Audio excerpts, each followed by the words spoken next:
This is a floor kind of video. I'm literally sitting on the floor with a pillow and a blanket over me because it's cold as hell. But ghost, am I right?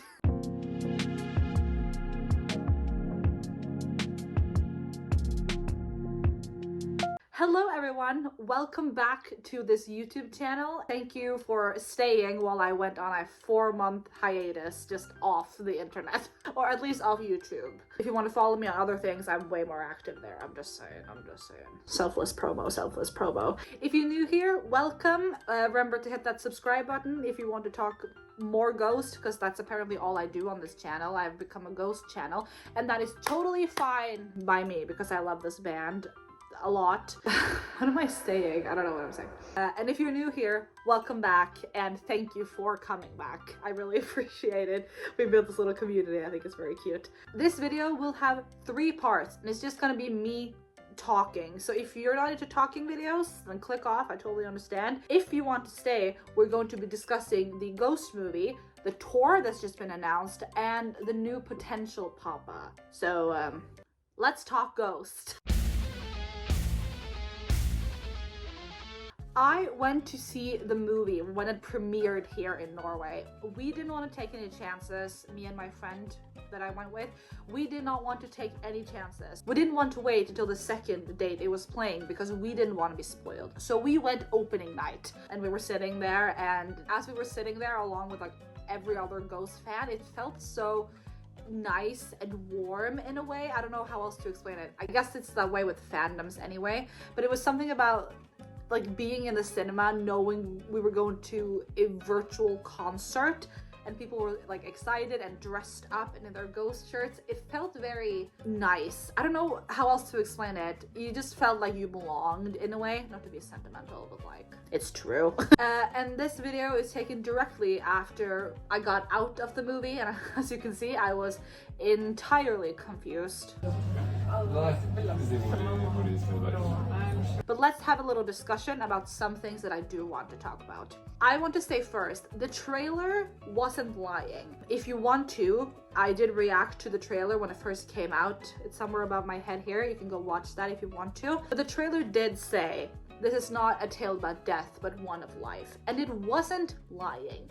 Because I, like a lot of other people, went into this cinema kind of expecting Copia to die. And he did not die. In fact, he's very much alive. We did get a death, but it wasn't the death that we were expecting it to be. This movie had some really deep dialogue that I wasn't really expecting. This whole conversation between Pop and Neil and Copia before one of the final songs were actually like really gut and heart-wrenching. It felt very much Ghost, obviously, but it also felt very Tobias and grounded, in my opinion. Again, it did look very dark there for a second. I was expecting him to die, but when he didn't, that sort of gave a whole new meaning to it. I'll get back to that death, but I thought it was amazing that the trailer didn't lie. We just thought it lied. And also it didn't really lie because someone did die, but not the guy we were expecting to die.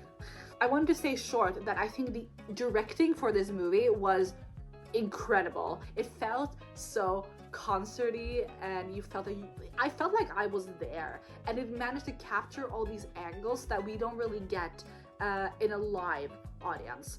Obviously, live music is the best thing in the world, in my opinion.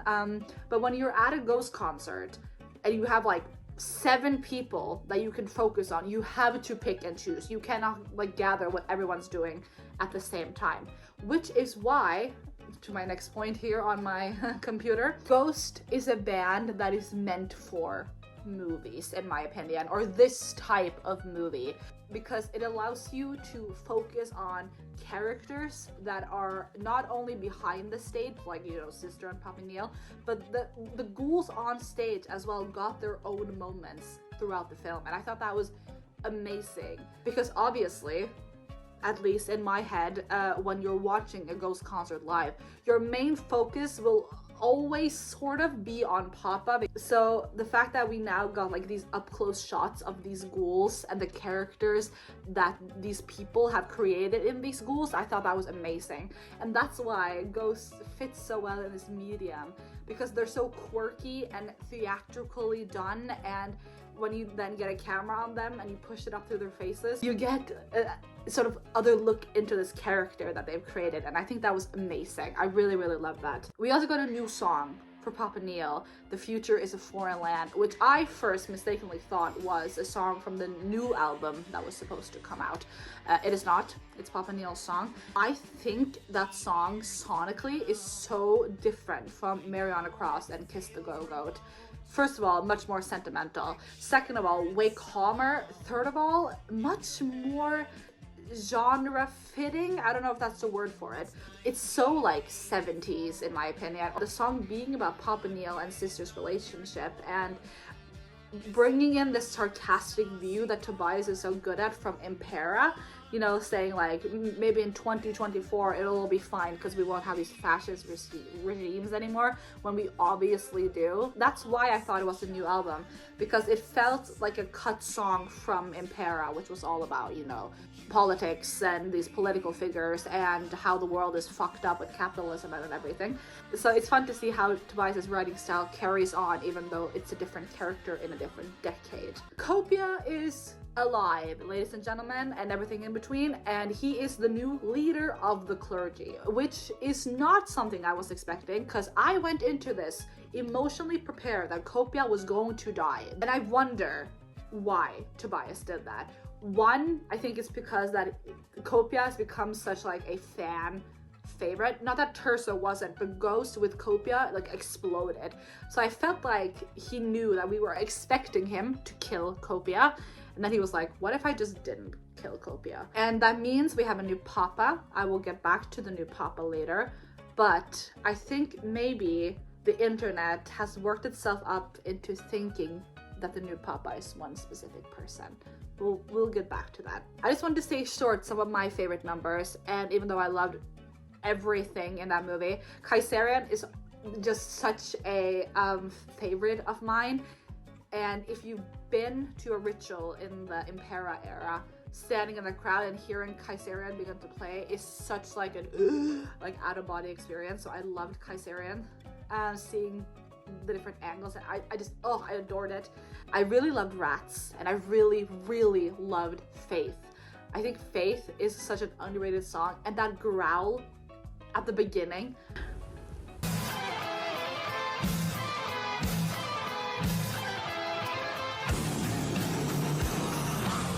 My friend was sitting right next to me in the cinema. This is literally what I did when that growl happened. I grabbed her and we turned to each other at the same time, and we were like, okay. And obviously I love 20s. I loved that we got 20s finally. But one of the standouts for me was If You Have Ghosts, the cover, the acoustic cover that they did. Bringing a pianist, a celloist, and this amazing opera singer, like this just elevated the song for me. I already loved it, but it elevated it for me. And Tobias, I think in this moment, yes, it was Copia talking, but in my opinion, that speech that is in the middle of the song was also very much Tobias. But that for me felt very Tobias, telling us like this life experience of life has its ups and downs and it's gonna be fine. One time you're sad, one time you're happy. So when he did that, I was close to crying. He didn't get me, but I was very close. And the whole arrangement was beautiful. He sounded beautiful, and I really, really want more of that Tobias. I really, really do. What was funny to me was Tobias playing into the whole Scooby-Doo music with the Mariana Cross Adam video. I was obviously excited to hear Mariana Cross because, as you know, that's my favorite Ghost song ever. And then it cut away. I was like, what is happening?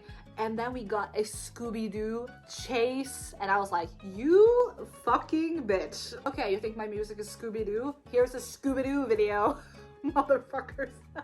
I really did appreciate that we got some more backstory on Papa Neil and Sister, which was really, really important to this part, I think, because Sister died. Bro.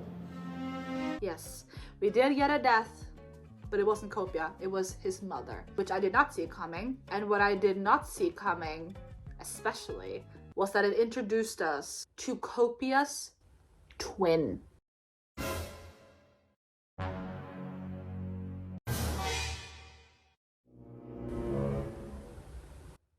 Copia has a twin.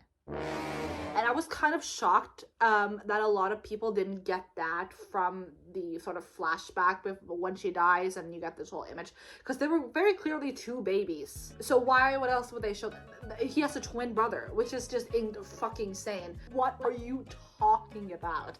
The last thing I was expecting from this entire thing was a twin. How will that twin be used? Let's talk about it. Because now we're going to move on to segment number 2, which is called The New Papa. So, who is the new Papa? We obviously got a mini teaser, first in the end of the movie, then at the new chapter that was released just a couple of days ago. It didn't give us a face, it gave us a silhouette and a silly little moment where Tobias is like, what a fiasco! Let's talk about who is the new Papa? Who is this gonna be? First idea is that it's Copia's twin.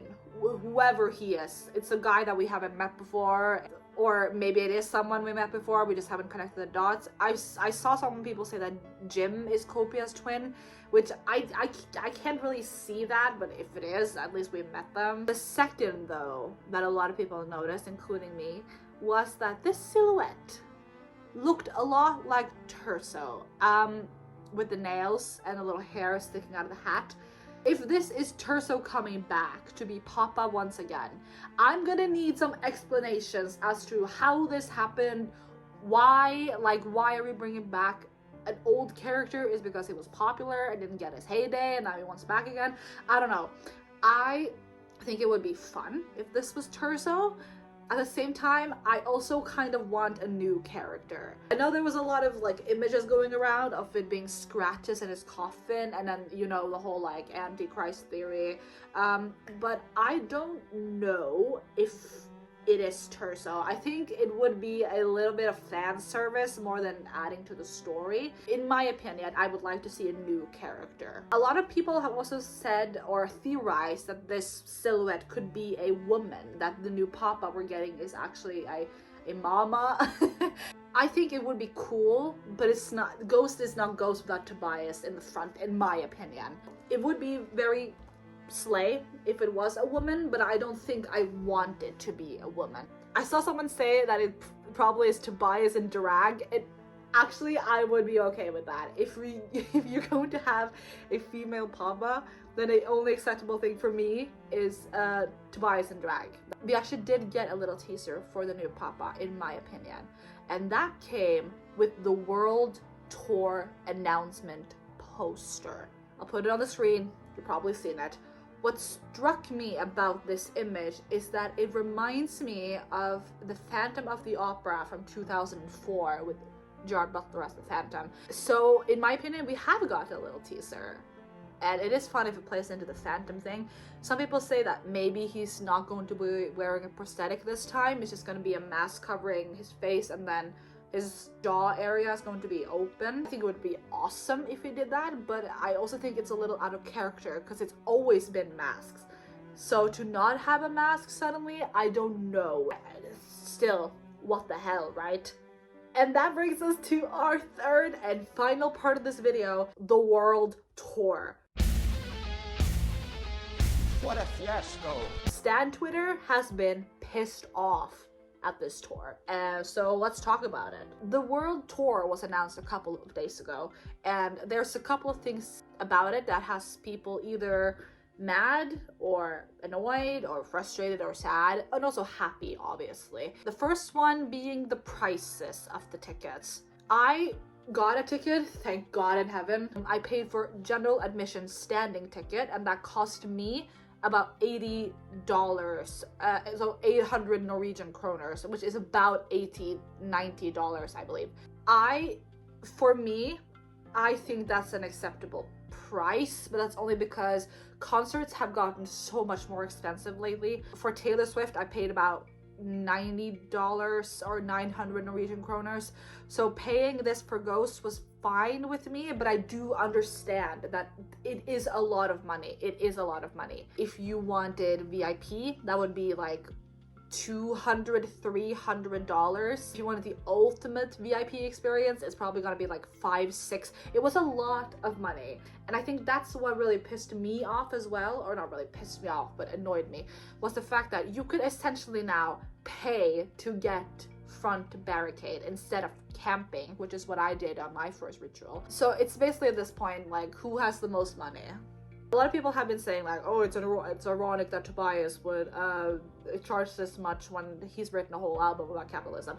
I understand, but at the same time, touring for artists have gotten way, way more expensive in recent years, which is why they had to charge more. And I also think that the demand for Ghost in the recent years has also skyrocketed the prices. I don't really blame Tobias for that. I don't think Tobias had a hand in picking the prices for certain things. I think that's a whole other team and a whole other issue. And then it's another thing that people have gotten really enthusiastic about, which is that there are no phones allowed at any of the shows. What do I think of this personally? I am a bit divided. On one hand, I do think it would be fun to have memories of this concert to look back at. At the same time, as a frequent concert goer, I really hate standing behind a bunch of people holding up their cell phones. And Tobias has talked about how he's really sick and tired of just looking at phones all the time.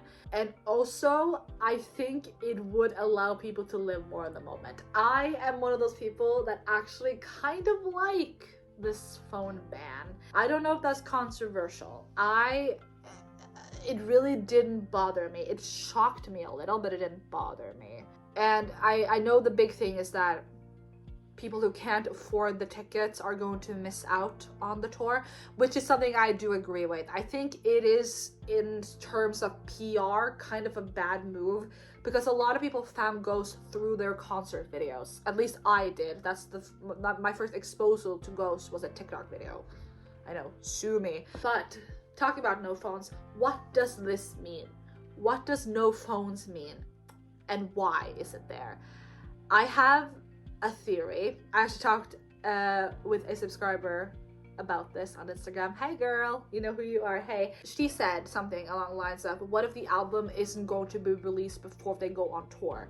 What if the first time people hear the album is going to be in the arena, which is why they're allowing no phones, because people shouldn't get spoiled or leak the songs beforehand. And I was like, holy shit. I actually think that is a valid theory, because tour starts in about 6 months-ish, I don't know, 5 months-ish. Releasing and promoting an album in 6 months, it's not really a lot of time. Maybe the reason for the no phones is that they're going to be playing new songs live before the album is released at the end of the tour, and they don't want it to be leaked or spoiled. Or maybe they don't want the new Papa to be spoiled either. There's a lot of theories as to why this phone ban is there. Maybe it's simply because Tobias doesn't want to look at phones. Fair enough. But I think there's something to it. Something new, or something is going to happen, or I don't know. It can't be different surprises at every single show. That's not why the phone ban is there. I think they're trying to hide something specific from people. I don't know what it is. This is just a theory, but I really like this theory. And I kind of hope that they play the new songs live before we get the album, because wouldn't that be fun to experience a new song and a new Papa live without any introduction to them? Right now, for me, it doesn't look like we're getting the album before the tour. If we do, then I don't know why the phone ban is there. Again, maybe it's just that Tobias did the LA ritual and thought, you know what, I like this, so we're just gonna put a phone ban on it. I'm really excited, and I feel my ghost face returning to me as it ever left. I don't know, but it was really, really returning now. Those are my short thoughts on the movie, the new Papa, the tour. What thoughts do you guys have about any of it? I want to hear everything in the comments. Theories, experiences, everything. I want your movie experience. I want your reaction to the new Papa announcement. I want the tour announcement. What do you think of the no phone ban, for example? I want to know everything. The no phone ban? The phone ban. Oh my god. Thank you so much for watching me rambling and talking like this. Again, if you want to, subscribe, check out my other ghost videos on this channel, and comment. I just want to talk to you guys. I missed you guys. I'm sorry it took so long. I know. Have a wonderful day or night wherever you're at. I really should have an outro. I never know how to end these things. Bye!